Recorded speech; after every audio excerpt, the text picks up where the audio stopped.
रा रा रा रा किया। वो गुजरात का वो बंदर जो नाचता है नाथ के नाम पे, उसको इज्जत कहना नहीं आता है, उसको जिल्लत कहना नहीं आता, इज्जत जिल्लत करता है। और उसको सारा हिंदुस्तानी हीरो बनाया हुआ है। उसकी जबरदस्त बाइकाट करो सारे हिंदुस्तान में। अगर उसी को बुलाना है तो फिर दूसरे दिन तुम कव्वालों को बुलाओगे, हारमोनियम और तबला वाले को बुलाओगे। इसलिए जो भी मिक्सचर मशीन वाला है खबरदार कभी उस नाथ खां को मत बुलाओ। बाइकाट मिक्सचर वाला, मशीन वाला, इको वाला, कभी उसको नहीं बुलाया जाए। अब मैं नहीं समझता था कि आज इस तरह के हक की हिमायत करने वाले गांव देहात से लेके बड़े बड़े शहर तक, हमें अफ्रीका से फोन आ रहे हैं, मक्का शरीफ से फोन आ रहा है, दुबई से फोन आ रहे हैं कि हजरत आपने, आपको मुबारकबाद दी, आपने जुर्रत तो की, आपने हिम्मत तो की, आपने बोला तो सही।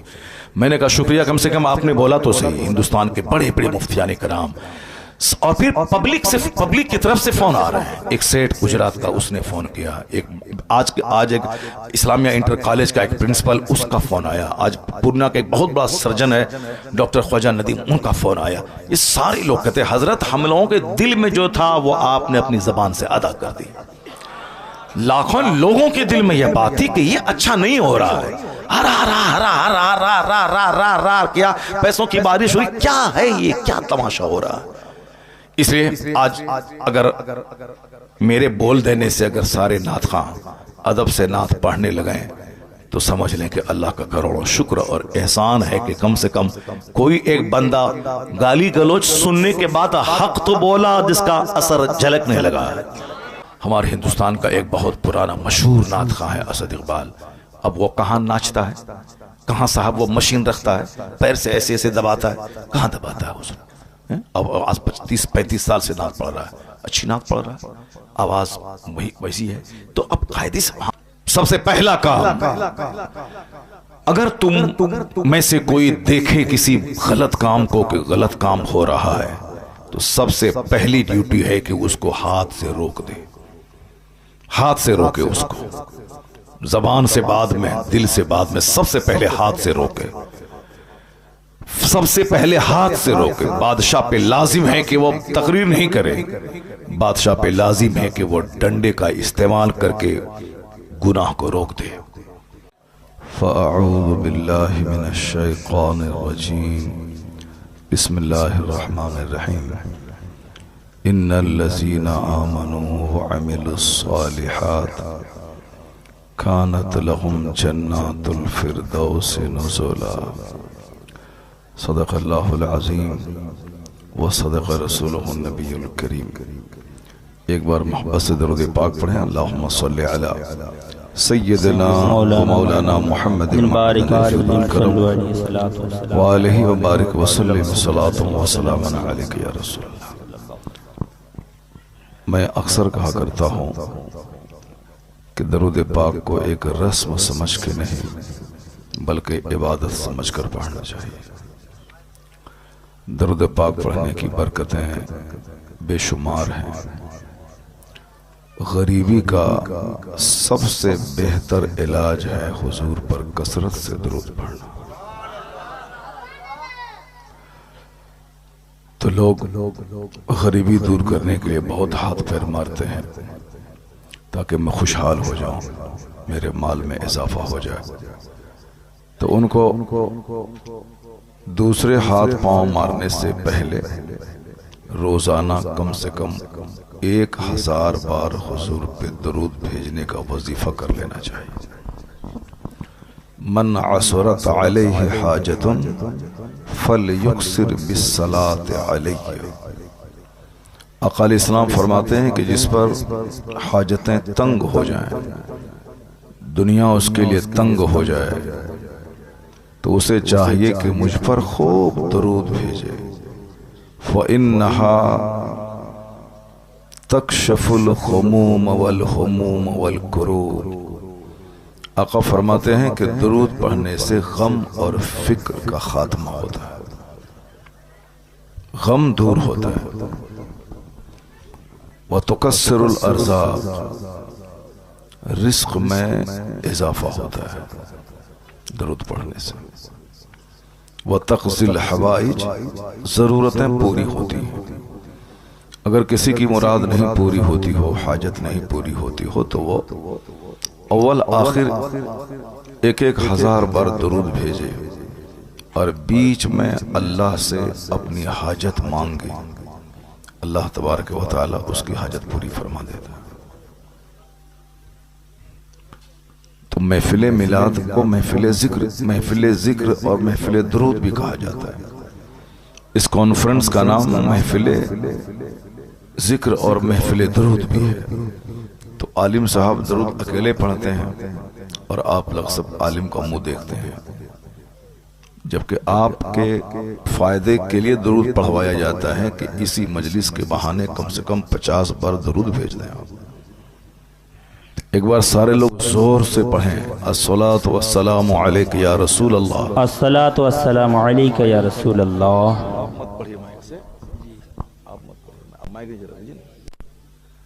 सारे लोग जोर से बोलें, अस्सलातु वस्सलामु अलैका या रसूल अल्लाह व अला आलिका व अस्हाबिका या नूर अल्लाह। इसको बिल्कुल जबान पे चढ़ा लें हमेशा। बाइक चलाएं, हैंडल पे हाथ रहे, जबान पे क्या रहे, अस्सलातु वस्सलामु अलैका या रसूल अल्लाह। अगर मर गए, एक्सीडेंट कर गए आप, तो आप जबान पे अगर दुरूद जारी रहा तो समझ लें कि सीधे जन्नत का रास्ता तय कर लिया। ट्रेन पे सफर कर रहे हैं, कोई काम नहीं मिल रहा है तो व्हाट्सएप चला रहे हैं, यूट्यूब चला रहे हैं, फालतू की बातें कर रहे हैं, टाइम बर्बाद कर रहे हैं। ट्रेन यहां से कलकत्ता जा रही है, मालदा से 5 घंटे लगते हैं।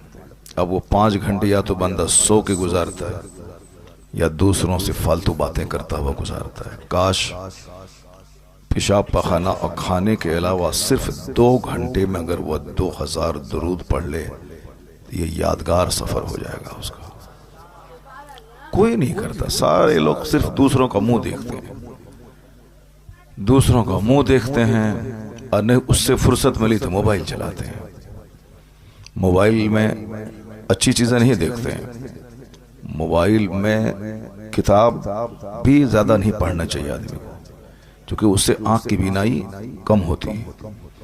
अपने साथ सफर में पहले बुजुर्गान दीन किताबें रखा करते थे और जहां मौका मिला किताबों का मुताला करते थे। किताब पढ़ना चाहिए और किताबों के मुताले से दिल जिंदा होता है, आंखें मजबूत होती हैं। तो मोबाइल का बिल्कुल जरूरतन इस्तेमाल करे बंदा। मैं अक्सर यही कहता हूं कि ये बहुत अल्लाह की बहुत बड़ी नेमत है। ये मोबाइल बहुत बड़ी नेमत है। इतनी बड़ी नेमत है कि पहले आप अपने बेटे को खत लिखते थे, मालदा से दिल्ली में रहने वाले बेटे को, तो वो खत 10 दिन में पहुंचता था। फिर वहां से जवाब 10 दिन के बाद आता था, तब पता चलता था कि मेरा बिलाल कैसा है। कितनी बड़ी नेमत है अल्लाह की कि 1 सेकंड में अपने लाल से आप बात कर लेते हैं। जो काम पहले 20 दिन के बाद होता था कि खत लिखे, 1 हफ्ते में पहुंचा, फिर वहां से जवाब 1 हफ्ते के बाद आया, 1 मिनट में वो काम हो जाता है। तो अब इतनी बड़ी नेमत अल्लाह ने दी, बंदा उसका कितना गलत इस्तेमाल कर रहा, कितना उसका मिसयूज कर रहा। पहले मालदा शहर में आपकी अगर 3 दुकान होती थी तो आपको 1 घंटा यहां, 1 घंटा वहां, 1 घंटा वहां टाइम देना पड़ता था। लेकिन इस मोबाइल ने किस कदर आसानियां पैदा कर दी कि बैक वक्त 10 दुकान को बंदा डील कर लेता है। पहले ऑर्डर देने के लिए मालदा से दिल्ली जाना पड़ता था, फिर वहां से माल लाना पड़ता था। अभी कुछ नहीं, सिर्फ आप मोबाइल से ऑर्डर दे दें, वहां से माल पहुंच जाएगा, उसी मोबाइल से आप पैसे भेज दें उसको। कितनी आसानियां पैदा हो गई। एक बहुत बड़ा तोहफा है अल्लाह की तरफ से मोबाइल। लेकिन जिस तरह बंदा दूसरी नियमतों का गलत इस्तेमाल, मिसयूज करता है, उसी तरह मोबाइल का भी गलत इस्तेमाल शुरू किया। मोबाइल का गलत इस्तेमाल इतना हुआ कि जिस बच्चे को डीएम बनना था वो चपरासी भी नहीं बन पा रहा। जिस बच्चे को आशिक रसूल होना था वो साहब गली कूचे का दिल फेंक आशिक बन रहा। इस मोबाइल ने सेहत छीन ली, इस मोबाइल ने हमारे बच्चों की पढ़ाई चौपट कर दी। इस मोबाइल की वजह से समाज गुनाहों के ढेर पे खड़ा है। तो अब मुसलमानों को करना यही है कि फालतू चीजों से बचते हुए जरूरतन इसका इस्तेमाल करना है। और ये पैगाम हजरत मौलाना गुलाम, हजरत मौलाना शकील आसवी साहब क़द्दसल्लाहु अली, इनसे पूछें कि हदीस पाक में कैसे दिया गया। जो अननेसेसरी चीज है, फालतू चीज है, यानी बेकार की चीज है, जैसे बेकार घूमना, बेकार बातें करना, बेकार दोस्ती यारी करना, जरूरत से ज्यादा खाना, बेकार सोना। सोना है 5 घंटे तो अब बंदा 10 घंटे सो रहा। खाना है 4 रोटी तो खीर के साथ 10 रोटी बंदा दबा दे रहा है। फिर 2, 4, 5 दिन लूज मोशन हो और बाथरूम दौड़ता रहा है। बात हो रही है, बात करते करते ऐसी बात जबान से निकल गई कि जूता चप्पल चलने लगा, मारपीट होने लगी। गैर जरूरी बातें से बचना चाहिए, गैर जरूरी खाने से बचना चाहिए, गैर जरूरी सोने से बचना चाहिए, गैर जरूरी घूमने से बचना चाहिए। इसी को आका अलैहिस्सलाम ने 1400 साल पहले बड़ी खूबसूरती के साथ कहा, क्योंकि सबसे बड़े मोहसिन, सबसे बड़े मुअल्लिम, सबसे बड़े रिफॉर्मर की जात पैगंबर आज़म अलैहिस्सलाम की जात गिरामी, उनसे अच्छी बात किसी की हो ही नहीं सकती। आका अलैहिस्सलाम ने क्या कहा? मिन हुस्न इस्लामिल मर तरकुहु मा ला यानी। मेरी माँ बहन बेटियां वो भी गौर से सुने, गैर जरूरी बातों की वजह से तलाक हो रही है, गैर जरूरी बातों की वजह से तकरार हो रही है। ऐ लड़का, ऐ सुनो इधर, कुछ समझ रहे हो? बहुत मार मारेंगे। मेरे मदरसे का बच्चा होता था, अभी एक तमाचा मार के चेहरा लाल कर देते। हजरत हदीस पढ़ रहे थे, बात कर रहा है, मैं अभी तकरीर कर रहा हूँ 5 मिनट से ये बात ही कर रहा है। ये लोग सोच रहे हैं कि हजरत कोई अजूबा बात बोले ताकि इसको सुनने में मजा मिल जाए। ये सब बच्चे आगे बैठे हुए हैं, जरा बताएं, सब नंगे सर बैठे हुए हैं, सब नंगे सर बैठे हुए हैं। सबके सर के बाल का स्टाइल देखिए जोकर की तरह। इसके जिम्मेदार इसके माँ बाप हैं। हम लोगों की माँ बचपन में नहला धुला के, टोपी पहना के, कुर्ता पजामा पहना के तब महफिल मिलाद में भेजती थी कि बेटा आज महफिल मिलाद है जाओ। तब जो बात हम लोग आज से 50 साल पहले सुने थे, 40 साल पहले, वो बातें आज तक याद है। हम लोग महफिल मिलाद में जाते थे, अपने उस्ताद का, अपने आलिम का हाथ चूमते थे, उनके हाथ को अपने सर पर रख के उनसे दुआएं लेते थे। और ये नंगे सर आ गया, पता नहीं कैसी माँ इनकी है, कैसे बाप इनके है। ऐसा नहीं कि बच्चा बड़ा हो जाएगा तो खुद से सीख लेगा, ऐसा नहीं होता है। बच्चा बड़ा होने के बाद टाइट हो जाता है और फिर वो सारी जिंदगी बुढ़ापे तक वो आदत नहीं छूटती है। मदरसे में जो बच्चे पढ़ते हैं हमारे हैं, जो बचपन से नमाज की आदी बने, वो बुढ़ापे तक नमाज के आदी रहते हैं। जो तालिब इल्मी के ज़माने में कभी नमाज पढ़ा, कभी छोड़ा, उस्ताद के डर से पढ़ा छोड़ दिया, वो 50 साल की उम्र में भी नमाजी नहीं बन पाता है। तो इसलिए ये न बोले कि मेरे बच्चे छोटे हैं, वो बड़े होने के बाद संभल जाएंगे। नहीं, आका अलैहिस्सलाम ने हमें हुक्म दिया है कि अपने बच्चों की इज्जत करो। अक्रिमु औलादकुम। जब बच्चे तेरे 10 साल से नीचे रहें तो उन बच्चों की खूब इज्जत करो, उसको खूब प्यार दो, उसकी पेशानी को चूमो, उनको सीने से लगाओ। लेकिन जब बच्चे 10 से ऊपर हो जाएं तो उन बच्चों के साथ एक गुलाम की तरह सलूक करो। उन बच्चों के साथ खूब काम उससे लो, खूब मेहनत करवाओ। उसको बोलो कि 3 कपड़े तुमको पहनना है, कपड़ा चेंज करो। मदरसे के बहुत सारे बच्चे इस पर अमल नहीं करते हैं, चूंकि गांव देहात से आते हैं, तो उसको क्लास के टाइम में लिबास चेंज करने में बोझ लगता है। उसको बोझ मालूम होता है कि लिबास नहीं चेंज कर, जबकि स्कूल के बच्चे 4 ड्रेस पहनते हैं डेली।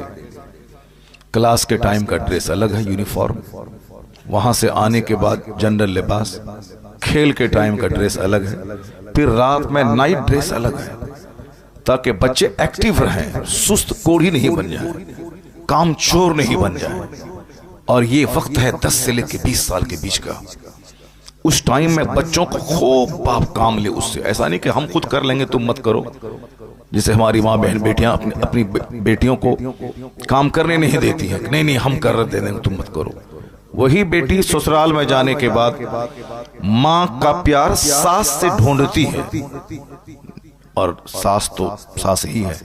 फिर वहां मार पीट तलाक की नौबत आती है। जो माँ अपनी बच्ची से खूब काम लेती है, झाड़ू लगाओ, खाना बनाओ, नाश्ता बनाओ, बिरयानी बनाओ, कीमा बनाओ, कोफ्ता बनाओ, दाल इस तरह बनाओ, रोटी ऐसे बनाओ, यानी जो तरह तरह के आइटम सिखाती है और हमेशा काम में लगा के रखती है, उसकी बेटी की शिकायत ससुराल से कभी नहीं आती है। उसकी बेटी बिजली के नाम से पुकारी जाती है, सास की निगाहों में अजीज बन जाती है। उनका शौहर उससे खुश रहता है, चूंकि औरतों के ताल्लुक से शौहर का एक मजाज होता है कि इनका हाथ हर वक्त काम में लगा रहे। सास भी चाहती है कि हर वक्त ये काम में लगी रहे। क्या मतलब? सुबह उठे सबसे पहले नमाज पढ़े, कुरान पाक की तिलावत करे, उसके बाद वो हाथ में झाड़ू ले। ऐसा नहीं कुरान पढ़ने से पहले वो पूरे घर बार को साफ कर दे, नहीं, सबसे पहले नमाज पढ़े। वो गलत बात है कि दिन निकलने से पहले ही झाड़ू वाड़ू कर दे। दिन निकलने से पहले सबसे पहला काम है नमाज पढ़े। नमाज सबसे बड़ा काम है, उससे बड़ा कोई काम नहीं। एक बंदा जब नमाज पढ़ता है तो समझ लें कि दुनिया का सबसे बड़ा काम वो कर रहा है, उससे बड़ा कोई काम नहीं। 50 खरब की बिल्डिंग बनाना, 50 खरब की जमीन खरीदना, 50 मॉल बनाना, मार्केटिंग कॉम्प्लेक्स बनाना, ये सब छोटा काम है। जो बंदा नमाज पढ़ता है समझ लें ये जिंदगी का सबसे बड़ा काम कर रहा है। सुभान अल्लाह बोलो ना। कोई अजूबा बात बोलते हैं तब सुभान अल्लाह कहोगे तुम। इस बात को सिर्फ नोट करके यहां से चले जाओ, 5 घंटे की तकरीर सुनने से बेहतर है। इस बात को नोट कर लो कि जिंदगी का सबसे बड़ा काम नमाज पढ़ना है। 50 करोड़ रुपए की बिल्डिंग कोई बना रहा है और कोई नमाज पंजगाना पाबंदी से पढ़ रहा है, मैं कसम खा के कहता हूं कि ये 50 करोड़ की बिल्डिंग से बड़ा काम नमाज पंजगाना अदा करना है। चूंकि हमारा मकसद बिल्डिंग बनाना नहीं है इस दुनिया में, हमारा मकसद अल्लाह की इबादत करना है। बिल्डिंग इसीलिए है ताकि मैं उसमें रह सकूं, कपड़ा इसीलिए है ताकि मैं अपने सत्र को छुपा सकूं, खाना इसीलिए है ताकि मेरी पीठ सीधी रहे, मैं जिंदा रह सकूं। और जिंदा क्यों रहूं? अल्लाह की इबादत कर सकूं। मकसद हयात अल्लाह की इबादत है कि हमको अल्लाह की बंदगी करनी। अब बंदगी करने के लिए जिंदा रहना, जिंदा रहने के लिए खाना खाना, जिंदा रहने के लिए कपड़ा पहनना, जिंदा रहने के लिए सर छुपाने के लिए घर चाहिए। घर बनाना मकसद हयात नहीं है, जिंदा रहने के लिए एक चीज है वो। खाना खाना ये मकसद हयात नहीं है, जिंदा रहने के लिए एक जरूरी चीज है। कपड़े का मुकाबला करना ये मकसद हयात नहीं है कि सुबह कुछ पहने शाम कुछ पहने, नहीं, जिंदा रहने के लिए कपड़ा जरूरी है। और जिंदा क्यों रहा जाए? तबारकल्लज़ी बियदिहिल मुल्क व हुवा अला कुल्लि शैइन क़दीर अल्लज़ी खलक़ल मौत वल हयात लियब्लुवकुम अय्युकुम अहसनु अमला।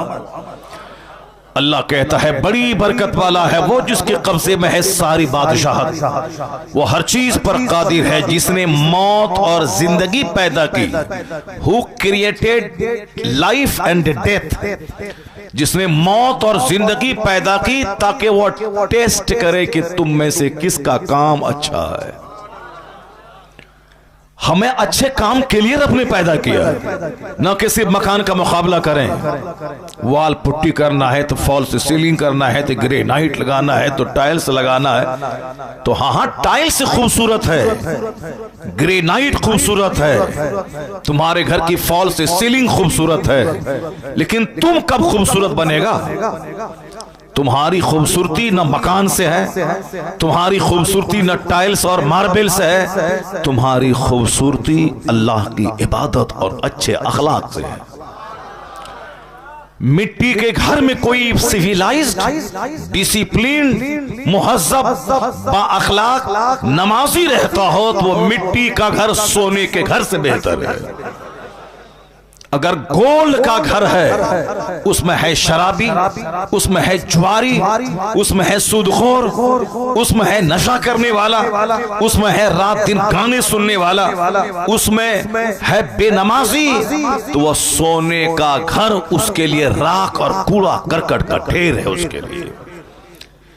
आज चूंकि हर तरफ सिर्फ मकान बनाने की फजीलत बयान की जा रही, वो मकान बना लिया, पढ़ा लिखा, वो दिल्ली चला गया, फैक्ट्री बना दी, वो कलकत्ता गया, करोड़ों की कमाई कर ली, वो इंजीनियर बना, इतना कमा लिया, वो डॉक्टर बना, इतना कमा लिया। इसलिए आज सबसे ज्यादा focus engineer, doctor, master, lawyer, barrister बनने पे ज्यादा दिया जा रहा है, जबकि पहले जमाने में ज्यादातर फोकस इसी पे होता था। क्या हुआ? क्या हुआ? क्या बच्चा की तबीयत खराब हो गई, ठीक है जल्दी से ले जाओ उसको। तो बच्चे की तबीयत खराब है, उसको ले जाओ घर डॉक्टर। हाँ, बस बाकी जिसकी तबीयत खराब नहीं हुई वो गौर से सुनो। अल्लाह तबारक व तआला हम सबों को मजलिसों का अदब करने की तौफीक अता फरमाए। हम लोग कितनी मेहनत से बातें करते हैं, कितनी मेहनत से दिमाग चलाते हैं ताकि लोगों की तवज्जो हमारी तरफ रहे, वो हदीस कुरान सीख ले। लेकिन लोगों का भी अजीब मजाज है। कोई एक बंदा खड़ा हो गया, सब उसी को देखने लगा। कोई एक बंदा उधर कुछ चिल्लाया, उसको सब देखने लगा। यानी हम लोग बिल्कुल अटेंटिवली नहीं सुनते अपने आलिमों को। और गौर से अगर आलिमों को सुने तो बाजू में घर में आग भी लग जाए तो भी उसका पता नहीं चलता आदमी को, मगर चूंकि ध्यान नहीं होता है। आप ध्यान लगा के सुने। आज मैं 4 घंटे की तकरीर नहीं करूंगा, आज सिर्फ 1 घंटा बोलूंगा। उस 1 घंटे को आप गौर से सुन लें। हमारे पीर साहब ने क्या कहा कि हक बोलना चाहिए, हक का मैं साथ देता हूं। आलिमों का काम ये नहीं कि बहुत लंबा चौड़ा जुब्बा रोजाना 5 बार बदले। आलिम का काम ये नहीं कि जैसा जुब्बा उसी रंग की पगड़ी, उसी रंग की घड़ी, उसी रंग का जूता। नहीं, आलिम सिंपल रहे मगर बात हक बोलें तो वही हमारे लिए बादशाह है। आलिम की नकल अवाम करते हैं, आलिम के चलने फिरने के अंदाज को पब्लिक देखती है, इसलिए आलिम दूसरों के लिए मॉडल है। अब हमारे सामने कोई नाच रहा हो, गा रहा हो और हम मुस्कुरा रहे हो तो हम आलिम से क़यामत के दिन कल सवाल होगा कि तुम्हारे सामने गुनाह होता रहा, तुमने क्यों नहीं टोका, तुमने क्यों नहीं रोका। तुम्हारा काम मकान बनाना, गाड़ी खरीदना नहीं है। तुम्हारा मकान है, तुम्हारा काम है मुस्तफ़ा का पैगाम लोगों तक पहुंचा देना। आका फरमाते हैं मन रआ मिनकुम मुनकरन फलयुगय्यिरहु बियदिही। If anyone among you sees an evil action, he should stop it with his hand.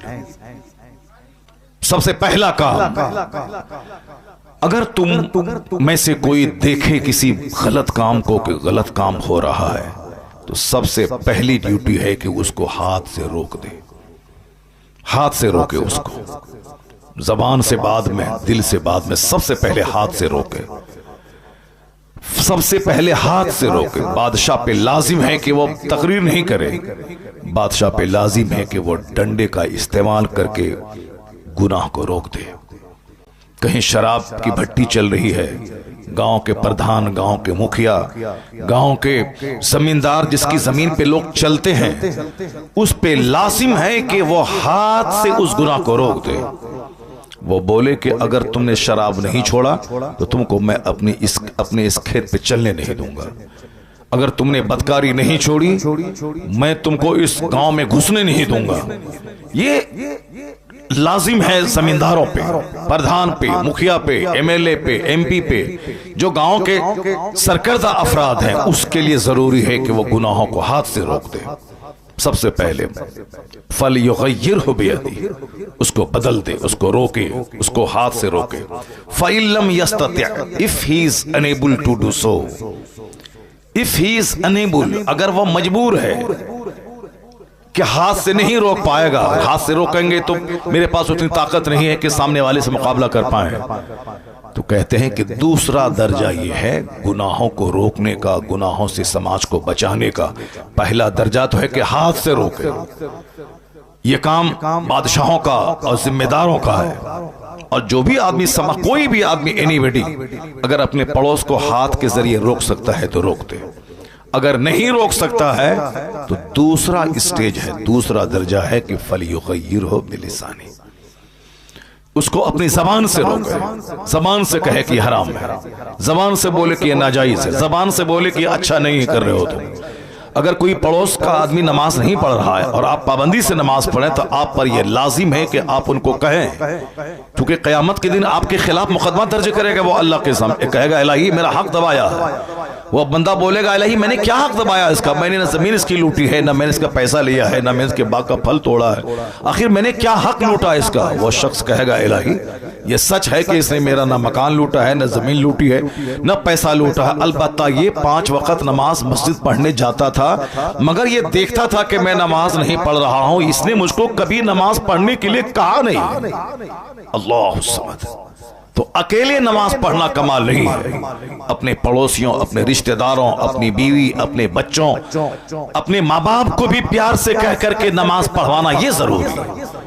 और अगर कबूल कर ली गई आपके खिलाफ, अगर ये मुकदमा कबूल हो गया तो फिर आपकी नेकी उस पड़ोसी को दे दी जाएगी, उसका गुनाह आपको दे दिया जाएगा। तुम जानबूझकर तुमने इनको क्यों नहीं गुनाहों से रोका, तुमने क्यों नहीं टोका। तो सिर्फ अपना नमाज पढ़ना कमाल नहीं है, दूसरों को नमाज पढ़ाना भी जरूरी है। सिर्फ अपने शराब से बचना जरूरी नहीं है, दूसरों को भी शराब से बचाना जरूरी है। सिर्फ अपने खिलाफे शरा काम करने से बचना जरूरी नहीं, दूसरों को बचाना भी जरूरी है। अगर हाथ से तो हाथ से। इसलिए हुजूर कहते हैं मुरू औलादकुम बिस्सलात वहुम अबनाउ सब'i सरीर, अपने बच्चों को हुक्म दे नमाज का जब तेरा बच्चा 7 साल का हो जाए। ये सारे माँ बाप पे लाजिम है कि अपने बच्चे जिसकी उम्र 7 साल हो उसको नमाज का आदेश दे।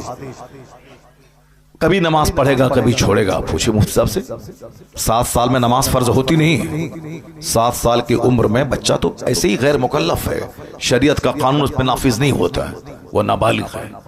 लेकिन मुस्तफ़ा हकीम है, हिकमत वाले हैं, सरकार मुअल्लिम है। आका की हिकमत यह है कि जब 7 साल का बच्चा जो बिल्कुल होश अब संभाल चुका है उसको नमाज का आदेश दोगे तो वो कभी पढ़ेगा कभी छोड़ेगा। इशा पढ़ेगा फजर छोड़ेगा, फजर पढ़ेगा जोहर छोड़ेगा, कभी जोहर पढ़ेगा मगरिब छोड़ेगा, लेकिन वो कभी जाएगा 5 टाइम में 2 टाइम, 1 टाइम, 4 टाइम वो पढ़ेगा। इसी तरह करते हुए उसकी उम्र हो जाएगी 10 साल। आका फरमाते अब 10 साल का जब बच्चा तेरा हो जाए और नमाज का आदी नहीं बने तो आका फरमाते हैं वद्रिबू, उसे मारो, उसे मार के नमाजी बनाओ। मुरू औलादकुम बिस्सलात वहुम अबनाओ सब'i सरीर वद्रिबूहुम अलैहा वहुम अबनाओ 10 सरीर। जब तेरे बच्चे की उम्र 10 साल हो जाए और नमाजी ना बने उसे मार के नमाजी बना। 7 साल में नमाज का आदेश दे, बेटा चलो नमाज पढ़ने के लिए, बेटा आओ मेरे साथ खड़े होकर नमाज पढ़ो। इशा पढ़ा फजर में सो गया, उसको उठाने की जरूरत नहीं है, बच्चा है सो गया छोड़ दो उसे। जोहर में पढ़ाओ, असर में पढ़ाओ, मगरिब में पढ़ाओ, इशा से पहले सो गया छोड़ दो। लेकिन जब 10 साल का हो जाए उसे मार के नमाजी बनाओ। 10 साल के होने के बाद अगर वो अब तक जवान नहीं हुआ है तो उसको नमाज कज़ा करने के बाद उसको हुक्म दो कि तुमने जोहर नहीं पढ़ी थी जोहर पढ़ो, बेटा तुमने इशा की नमाज नहीं पढ़ी थी उसको फजर में पढ़ो, तुमने फजर नहीं पढ़ी थी जोहर में पढ़ो। लेकिन जब बच्चा जवान हो जाए, जवान होने से पहले पहले उसको नमाजी बना देना है, मार के हो या प्यार से हो, ताकि 10 साल के बाद जिस दिन नमाज फर्ज हुई उस पर, जिस दिन मर्द यानी लड़का नाइट फॉल उसको हुआ, कपड़ा खराब ख्वाब में हो गया, उस दिन वो जवान हो गया। अब शरीयत के सारे कवानीन उसकी तरफ मुतवज्जे हो गए। अब नमाज फर्ज हो गई, अब रोजा फर्ज हो गया। अब क्या है कि एक वक्त की नमाज छोड़ना उसके लिए हराम और गुनाह कबीरा है, बड़ा गुनाह, मेजर गुनाह, बड़ा गुनाह। नमाज पढ़ना फर्ज आजम है तो नमाज छोड़ना गुनाह आजम है, बड़ा गुनाह है नमाज छोड़ना। इसलिए अब बच्चे को जवान होने से पहले पहले नमाज का आदी बना दे, ताकि जवान होने के बाद जिस दिन 10 साल के बाद कपड़ा खराब हुआ उस दिन जवान है, अब नमाज छोड़ना एक वक्त की हराम। 15 साल की उम्र तक अगर एहतलाम नहीं हुआ, नाइट फॉल नहीं हुआ, या लड़की को माहवारी खून नहीं आया, 15 साल के बाद वो मैच्योर जवान माना जाएगा शरीयत की निगाह में। इसलिए अब 15 साल के बाद चाहे एहतलाम हो या ना हो, माहवारी खून आए ना आए, वह दोनों जवान माने जाएंगे। अब उस पर नमाज फर्ज हो गई। एक वक्त की नमाज छोड़ना जानबूझकर हराम है, बड़ा गुनाह। शराब पीना हराम है, नमाज छोड़ना हराम है। जिना करना हराम है, नमाज छोड़ना हराम है। सूद खाना हराम है, नमाज छोड़ना हराम है। जुआ खेला हराम है, नमाज छोड़ना हराम है। झूठ बोलना हराम है, नमाज छोड़ना हराम है। गीबत करना हराम है, नमाज छोड़ना हराम है। सिर्फ शराब पीना ही हराम नहीं है, नमाज छोड़ना भी हराम है। सिर्फ जुआ खेलना ही हराम नहीं है, नमाज छोड़ना हराम है। और मैं तो कहता हूं कि शराब पीने से बड़ा गुनाह एक माना में नमाज छोड़ना है। कोई 5 साल शराब पीता रहा, अगर 5 साल के बाद वह सच्ची तौबा कर लिया कि इलाही अब मैं शराब नहीं पीऊंगा, अब फिर दोबारा वह शराब को आंख उठा के नहीं देखा, एक बूंद बदन में नहीं डाला, खाली सच्ची तौबा। सच्ची तौबा का मतलब जैसे गाय के थन से दूध निकल गया फिर वापस दूध नहीं गया, उसी तरह सच्ची तौबा के अब दोबारा उस गुनाह को नहीं देखा, इरादा कर लिया कि अब मैं शराब नहीं पीऊंगा। अगर सच्ची तौबा के बाद भी अगर तौबा उसकी टूट गई तो भी वह तौबा की फजीलतों से मालामाल रहेगा। सच्ची तौबा चूंकि अल्लाह की नजर बंदों के दिल पे है। 5 साल तक शराब पीता रहा, सच्ची तौबा किया, अल्लाह उसके गुनाह को माफ कर देगा। समझ रहे हो तुम? लेकिन सुनो, पूछो मुफ्ती साहब से, नमाज फर्ज हुई 15 साल में, बंदा नमाज शुरू किया 25 साल में। हालांकि 25 साल में नमाज लोग शुरू करते नहीं हैं। अगर सारे लोग 25 साल की उम्र में भी नमाजी बन जाएं तो भी मस्जिद हमेशा फजर के टाइम में भी भरी रहेगी, क्योंकि 25 साल के बेशुमार नौजवान समाज में हैं। मगर मस्जिद फजर के टाइम में सिर्फ 5 बूढ़े रहते हैं जिसके पांव कब्र में लटक रहे होते हैं। नौजवान रात के 2 बजे तक मोबाइल चलाएं, सोएं, फिर दिन के 10 बजे उठें। काफिरों की तरह, मुशरिकों की तरह, जैसे वह लोग कोई जीने का उसूल नहीं है। जब चाहा खाया, जब चाहा सोया, जब चाहा जागा। मुसलमानों का टाइम टेबल है, खाने का टाइम, नमाज का टाइम, रोजे का टाइम, हज का टाइम, ज़कात का टाइम। एक एक मिनट कीमती है मुसलमान के लिए। अगर 4:10 पे आखिरी टाइम है सहरी करने का, तो 4:11 पे दाना हराम, पानी हराम, बीवी का इस्तेमाल हराम। लेकिन अगर 6:10 पे इफ्तार का टाइम है तो 6:10 से पहले दाना पानी हराम और 6:10 के बाद हलाल। 1 मिनट पहले हराम, 1 मिनट के बाद हराम हलाल। 1 मिनट पहले हलाल, 1 मिनट के बाद हराम। कुछ समझते हो कि जिस इस्लाम में एक एक मिनट कीमती है, उस इस्लाम का मानने वाला 2-2 घंटे चाय की दुकान पे गुजारेगा। उस इस्लाम का फॉलोवर 3 घंटे सिनेमा हॉल में गुजारेगा। उस इस्लाम का मानने वाला 2-2 घंटे बस स्टैंड में बैठकर गपशप करेगा।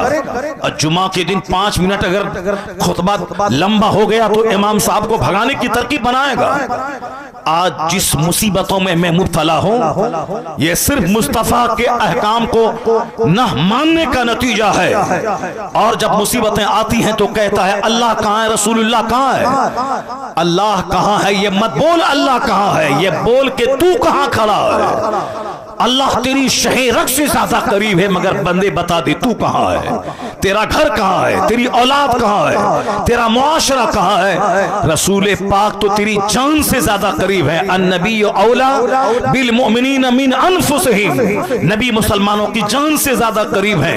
ये मत बोल मुस्तफा कहां है, ये बोल के तू कहां है। तेरा हेयर स्टाइल काफिरों जैसा, तेरा फटा हुआ जींस काफिरों जैसा, तेरे गले की सिकरी, तेरे पांव, हाथ का बाला, पांव का धागा काफिरों जैसा। और तू कहता है कि अल्लाह कहां है। रसूलुल्लाह का आवाज आती है हम तो माइल बकरम है, कोई साइल ही नहीं, राह दिखलाए किसे कोई रहरुए मंजिल ही नहीं। तू बता दे तू कहां है। तू मुस्तफा का गुलाम बन जा, आज भी इज्जत तेरे लिए, हुकूमत तेरे लिए, जन्नत तेरे लिए। बंदा कुछ समझता ही नहीं है, कुछ समझ ही नहीं रहा है कि मैं कल अगर मर गया तो मेरा क्या होगा। एक बंदा मेरे गांव का, वो डीएम बनने की तैयारी कर रहा था दिल्ली में। डीएम का मतलब हमसे ज्यादा तुम जानते हो, यूपीएससी की तैयारी, यूनियन पब्लिक सर्विस कमीशन। अब मोबाइल चला के, गुटखा खा के, बाप के पैसे का मालदा शहर में सिनेमा देख के इस्तेमाल करने वाला, वो क्या जाने कि हमारा एम ऑफ लाइफ क्या है। बस आईए बीए एमए किया, नौकरी नहीं मिली, नहीं हिंदुओं का मुल्क है, मुसलमानों को नौकरी नहीं मिलती है, यही बोलेगा, ठगेगा। तुम काम चोर रहा, रात का गलत इस्तेमाल किया, सिनेमा देखता रहा, दोस्ती यारी करता रहा, किताब नहीं पढ़ा और डिग्री ऐसे ही चोरी करके एमए पास कर गया। अब नौकरी, आजकल कंपटीशन का जमाना है, नौकरी नहीं मिली तो नहीं पापा, ये इंडिया मुशरिकों का मुल्क है, हिंदुओं का मुल्क है, मुसलमानों की नौकरी यहां नहीं मिलती है। दो चार जूता चेहरा पे मारे, चेहरा लाल कर दे। हिंदुओं का मुल्क है ये न हिंदुओं का मुल्क है, न सिखों का मुल्क है, ये मुल्क सारे हिंदुस्तानियों का है, ये मुल्क हमारा है। अगर हिंदुओं का मुल्क होता तो शाह फैसल नाम का लड़का कश्मीर का आईएएस में पूरे इंडिया में टॉप नहीं करता। अगर सिर्फ हिंदुओं का मुंह देख के नौकरी मिलती तो पिछले साल 35 मुसलमानों के लड़के डीएम नहीं बनते। मेरे पास हर साल का डाटा मौजूद है, मोदी जी के आने के इस 10 साल के पीरियड में कितने बच्चे आईएएस ऑफिसर बने, वो सब डाटा है। पिछले साल मुसलमानों की एक बेटी गोरखपुर की नौशीन नाम की, उन्होंने आईएएस में 9वां रैंक लाया। जबकि आईएएस कोई कंपीट कर ले 800वां रैंक भी लाए तो भी बहुत बड़ी बात है। 9वां रैंक लाना इतने लाख बच्चों में बहुत बड़ी बात है। अब हमारी बेटी दूसरों का मुंह देखेगी, लव लेटर लिखेगी, दूसरों से चक्कर चलाएगी, वो तो फटीचर क्लास की बन जाएगी। अब जो सारा टाइम किताब पे लगाएगी, फोकस करेगी, मेहनत करेगी, न अपने रिश्तेदारों की शादी में जाएगी। ये दुनियावी हिसाब से मैं कह रहा हूं, बाकी मजहबी एतबार से जो हमारी बातें हैं वो तो है ही। वो करना फी बयूते कुन्ना वाला तबर्रजना तबर्रुजल जाहिलिया। मजहबी तौर पर तो यही है कि हमारी बच्चियों का मर्दों के साथ मिल के बैठ के तालीम हासिल करना दुरुस्त नहीं है। मजहबी तौर पर तो यही है कि हमारी माँ बहन बेटियां वो दीन सीखें, दीन पढ़ें, कनीज़े फातिमा बने। वो उनको नहीं बनना है डीएम, बल्कि डीएम बच्चा पैदा करना है। सुभान अल्लाह। वो कनीज़े फातिमा बनकर हैं, उनकी गोद से मुजाहिद पैदा हो, सलाहुद्दीन अय्यूबी जन्म लें, वो औरंगजेब जैसा बादशाह दुनिया को अता करे। वो जब खुद रहेंगी लंगटी तो बच्चा तो महापापी पैदा हो जाएगा। वो रहेंगी तालीम याफ्ता मुहस्सब कनीज़े फातिमा, तब बेटा गुलाम हुसैन पैदा हो जाएगा। इसलिए हमारा नुक्ते नजर ये, मगर दुनियावी नुक्ते नजर की बात मैं कर रहा हूं। हमारे मोहल्ले में एक हिंदू की बेटी की शादी के बाद उसने पढ़ाई जारी रखी। शादी के बाद पढ़ाई हमारे यहाँ क्या पढ़ाई, नौकरी मिलेगी तब शादी होगी, चाहे 50 साल का बूढ़ा हो जाए, चाहे 54 साल का बूढ़ा हो जाए, मगर शादी होगी कब? नौकरी मिलने के बाद। नौकरी में औरतें बूढ़ी हो गई, मर्द बूढ़े हो गए, जिंदगी की लज्जतों से दोनों महरूम हो गए। 18 से 22 साल की शादी, वो शादी है 50 अरब रुपए के मकान खरीदने में, वो मजा नहीं है जो शादी की पहली रात में मजा है। मगर ये मजा उसको मिलेगा जो अपनी जवानी की हिफाजत करेगा, जो जवानी का गलत इस्तेमाल नहीं करेगा। यहाँ ये भी यूज्ड और वो भी यूज्ड, वो दोनों तो बोलेगा ये तो पहले ही खा पी चुके हैं, तो अब आज का क्या मजा आएगा। इसलिए अपने आप को अनयूज्ड रखो, जवानी की हिफाजत कर, ताकि शादी की पहली रात को पता चले कि मैंने किसी मर्द का मुंह देखा है, मैंने किसी औरत का मुंह देखा है। फिर तो जिंदगी में वो लज्जतें मिलेंगी कि समझ लो कि उससे बड़ी कोई लज्जत ही जिंदगी में नहीं है। यहां तो साहब सब कुछ तबाह बर्बाद हो, जवानी बर्बाद हो गई, आबरू लुट गई, शादी से पहले ही सब कुछ तबाह बर्बाद हो गया। अब वो शादी को क्या समझेगा? शादी के दिन रो रहा है, शादी को बोझ समझ रहा है, औरत से नफरत कर रहा है। वो तो वही करेगा जो जानवरों जैसी जिंदगी गुजार चुका हो पहले। टाइम पे शादी, वक्त पे शादी, वक्त पे औलाद, ताकि हम 60 साल के रहे तो 30 साल का मेरा जवान बेटा मेरा पार्टनर हो जाए, ताकि हमको दुनिया छोड़ने का कोई गम मेरे सीने पे नहीं रहे। शादी होगी 50 साल में, बेटा पैदा होगा, अगर बेटा भी पैदा हुआ ये 70 साल का होगा, तब बेटा होगा जाकर के 20 साल का। बेटा से कोई फायदा इसको नहीं मिलेगा। अगर बेटी पैदा हुई तो मरने वाला बुढ़ा 70 साल का रहेगा, बेटी होगी उसकी 20 साल की। अब शादी ना कराने का गम लेके बुढ़ा मर जाएगा। जवानी में शादी कर 18 से 20 साल की उम्र में, ताकि 50 साल 40 साल होते होते तेरी बेटी जवान हो जाए, शादी के लायक हो जाए, फिर तू भाग दौड़ के अपनी जवानी बेटी की शादी अच्छे घर में करा दे। और अगर बेटा हो गया तो फिर तेरा पार्टनर होगा, तू भी कमाएगा 10,000, तेरे बेटे कमाएंगे 10,000। जो काम 2 आदमी मिलके करेगा, 4 आदमी दूसरे यहाँ वो आदमी वो अकेला करेगा, चूंकि बेटा पार्टनर होके अपने बाप को राहत और सुख पहुंचाने वाला बन जाएगा। शादी वक्त पे होनी चाहिए ताकि शादी की लज्जतें महसूस हों। अब जरा गौर से सुनिए, मैं ये कहना वाला हूं कि उसके यहाँ शादी हुई, शादी के बाद भी पढ़ाई जारी रखा उसने, उसकी औरतें, कोई कहानी नॉवेल अफसाना नहीं है। अब बिल्कुल करंट 2-4 साल पहले के बाद, जहां मेरा मदरसा है उस मदरसे के बाजू में हिंदू का मोहल्ला है, वहां उस लड़की की शादी हुई।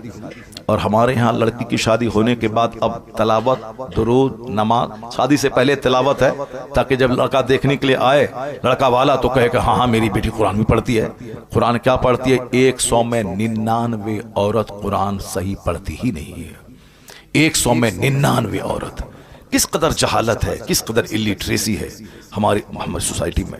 और आपकी मस्जिद में जितने मर्द नमाजी हैं, उस मर्द में 100 में 10 को छांट लें, 90 लोग वो हैं जिसको नमाज पढ़ने का तरीका ही नहीं मालूम है, कुरान शरीफ नहीं जानते हैं। वो 80 साल से नमाज पढ़ रहे हैं, 5 हज करके आ गए हैं, 10 उम्रा कर रहे हैं, सुबहान रब्बियल आला कहना नहीं आता उनको, अल्हम्दुलिल्लाह रब्बिल आलमीन कहना नहीं आता है। जैसे वो गुजरात का वो बंदर जो नाचता है नात के नाम पे, उसको इज्जत कहना नहीं आता है, उसको जिल्लत कहना नहीं आता, इज्जत जिल्लत करता है। उसको सारा हिंदुस्तानी हीरो बनाया हुआ है, उसकी जबरदस्त बाइकाट करो सारे हिंदुस्तान में। अगर उसी को बुलाना है तो फिर दूसरे दिन तुम कव्वालों को बुलाओगे, हारमोनियम और तबला वाले को बुलाओगे। इसलिए जो भी मिक्सचर मशीन वाला है, खबरदार कभी उस नाथ खां को मत बुलाओ। बाइकाट, मिक्सचर वाला, मशीन वाला, इको वाला, कभी उसको नहीं बुलाया जाए। सिंपल ढंग से जो नाथ पढ़ता, अभी नाथ पढ़ी इन्होंने, कितनी अच्छी नाथ पढ़ी उन्होंने, माशाअल्लाह सुभान अल्लाह। हमारे हिंदुस्तान का एक बहुत पुराना मशहूर नाथ खां है असद इकबाल। अब वो कहाँ नाचता है, कहाँ साहब वो मशीन रखता है, पैर से ऐसे ऐसे दबाता है, कहाँ दबाता है उसने। अब आज 35 साल से नात पढ़ रहा है, अच्छी नात पढ़ रहा है, आवाज वही वैसी है। तो अब कायदे से हाँ वो अच्छी आवाज भी सही हो, मगर नात खानी जलसे में गालिब नहीं आनी चाहिए, जैसे हमारे बुजुर्गान दीन के ज़माने में होती थी, अल्लामा अरशद साहब के ज़माने में होती थी। एक नात खां आया, 5 अशार पढ़ा, बस चलो, बाकी अब दीन सिखा रहे हैं, कुरान हदीस की बातें हो रही। अब तो दीन की बातें दब गई, अब नात खानी सामने आ गई। ये अगर अच्छी नात भी पढ़े बंदा तो भी सीरत के जलसे में इस बात का ख्याल रहे कि नात खानी 10% हो, तकरीर 90% होनी चाहिए। कुरान शरीफ की तिलावत जैसे शुरू में होती है 5-10 मिनट के लिए, मैं कहता हूं कि 10 मिनट ही आधा घंटा कुरान पाक की तिलावत करो और अच्छे कारी से तिलावत करवाओ, ताकि मुसलमान भी सुने तो आंसू बहाएं और गैर मुस्लिम भी सुने तो उनका भी सीना हिल जाए। क्योंकि मेरी गुफ्तगू में वो तासीर नहीं है जो अल्लाह का कलाम आज भी वो असर रखता है कि बंदा कायदे से तिलावत करे तो आंख से आंसू के कतरे बह जाए।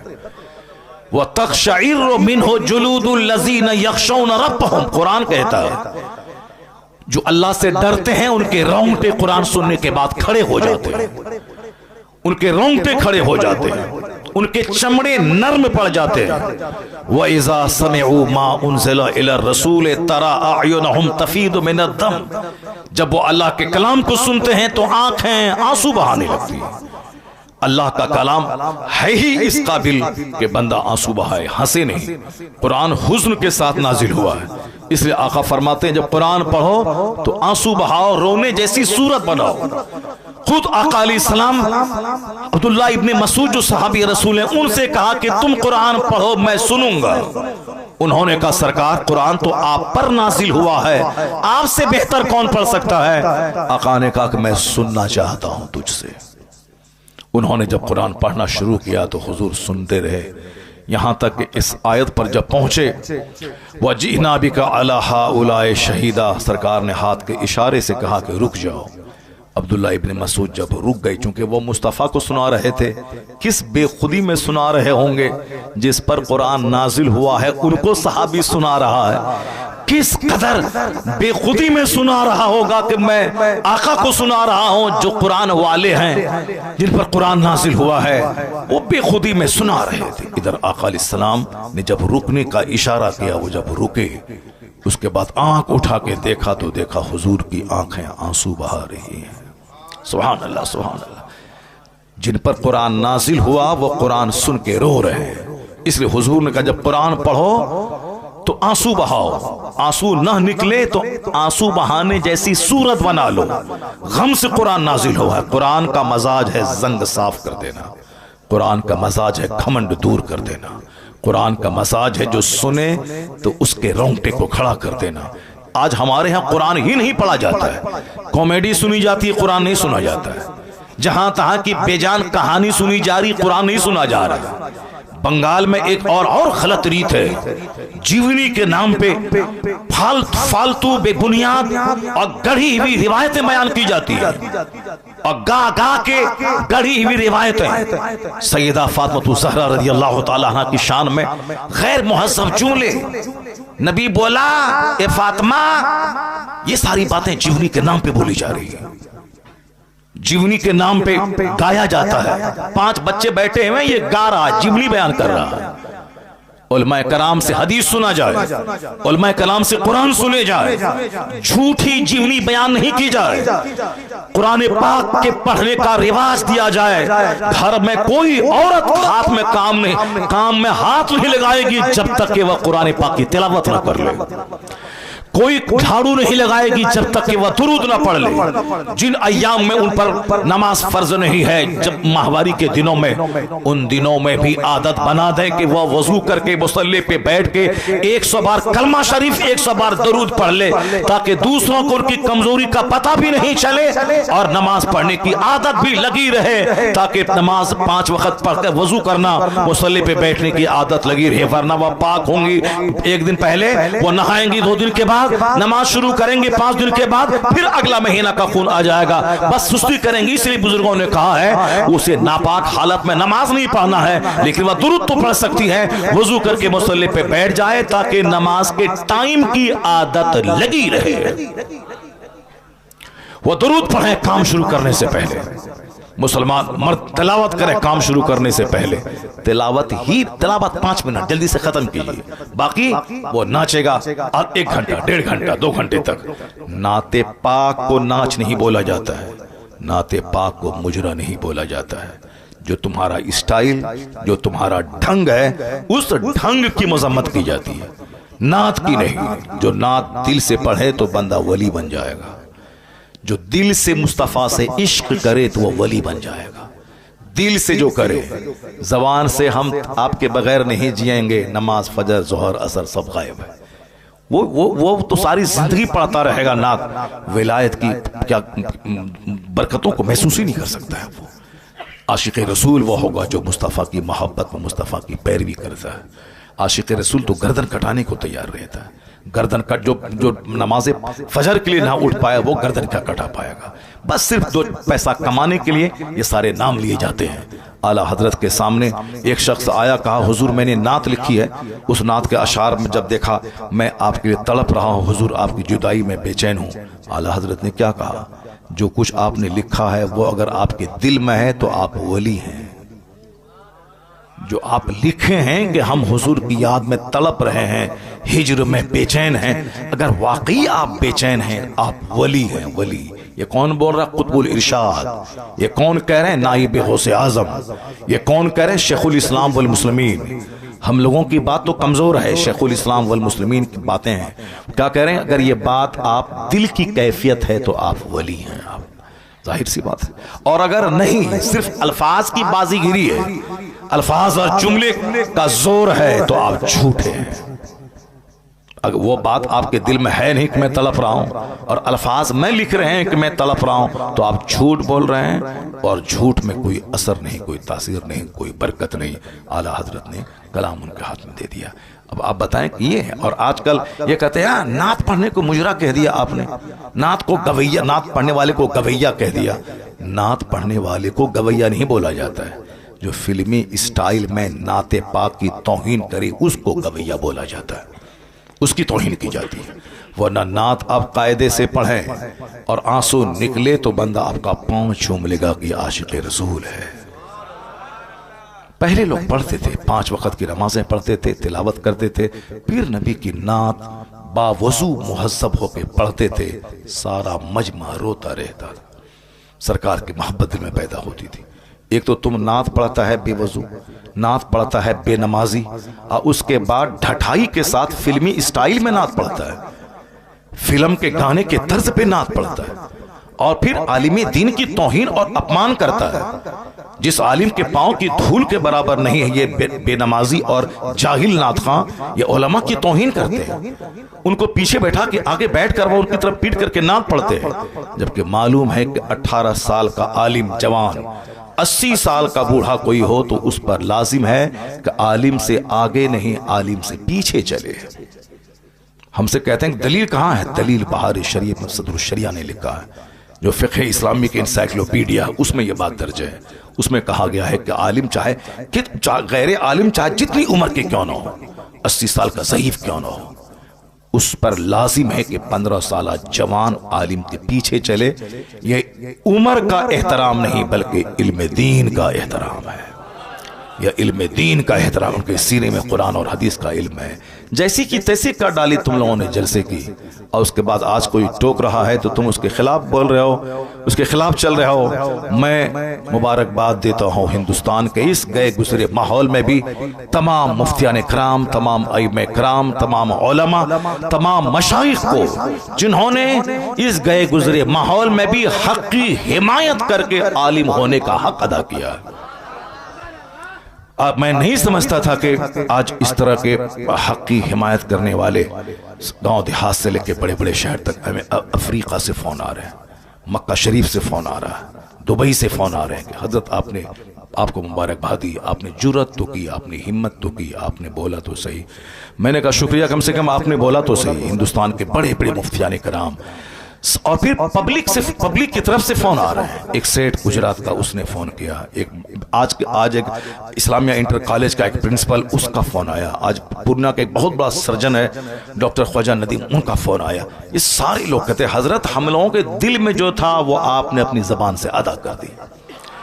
लाखों लोगों के दिल में यह बात थी कि ये अच्छा नहीं हो रहा है, हरा हरा हरा हरा हरा हरा हरा हरा क्या पैसों की बारिश हुई, क्या है ये, क्या तमाशा हो रहा है। इसलिए आज अगर मेरे बोल देने से अगर सारे नात खां अदब से नात पढ़ने लगे तो समझ लें कि अल्लाह का करोड़ों शुक्र और एहसान है कि कम से कम कोई एक बंदा गाली गलोच सुनने के बाद हक तो बोला, जिसका असर झलकने लगा है। उसकी सुबह होकर एक महफिल में था, वहां एक बहुत बड़ा हिंदुस्तान का नात खां, वह सिर्फ एक नात पढ़ के बैठने लगा, तो मैंने कहा कि एक कलाम और सुना दो। कल रात दिल्ली में था, वहां भी वो ऐसा नात खां था जो नात खां बहुत मशहूर है झुमाने में, वो भी अदब के साथ बैठ के नात पढ़ रहा था। अभी फोन आ रहा है दिल्ली से कि हजरत असर झलक रहा है। फिर कल एक फोन आया कि जैसे हुजूर असर झलक रहा है। कम से कम कुछ तो हुआ, फायदा तो हुआ। जिस दिन हमारा जलसा बाजारी नात खानों से खाली हो जाए, आलिम दीन की बात सुनने के लिए लोग बाहर से चल के पिंडाल भर देंगे, क्योंकि कुरान से बेहतर कौन सी बात है, हदीस से बेहतर कौन सा कलाम है। ये तो लोगों ने माहौल खराब किया। अल्लाह तबारक व तआला उन सबों को भी, जो लोग बाजारी लबो लहजे में नाते पाक को बदनाम करते हैं, वह लोग भी कायदे से मुहज़्ज़ब होकर नात पढ़ने लगे। अल्लाह उन्हें अच्छे ढंग से नात पढ़ने की तौफीक अता फरमाए।